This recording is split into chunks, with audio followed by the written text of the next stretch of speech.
болуп калат. Илимге амал кылбаган болуп калат. Илимге амал кылбаган болуп калат. Илимди алып туруп, билип туруп ошол нерсеге амал кылбасаң күнөө чоңуйрат. Ал үчүн бүгүнкү күндө көпчүлүгүбүз билбейбиз. Арам нерселер бар. Ошол нерсени билбей калсак, ал нерсеге жооп бериш жеңилирээк да. Ал нерседен бизде илимибиз жок болгон болот, Аллах Тааланын алдында.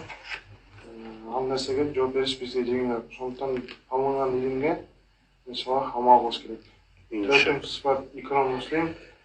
Мааниси мусулмандарды урматтоо, сыйлоо максаты бардык нерсени болуп калат. Илимге амал кылбаган болуп калат. Илимге амал кылбаган болуп калат. Илимди алып туруп, билип туруп ошол нерсеге амал кылбасаң күнөө чоңуйрат.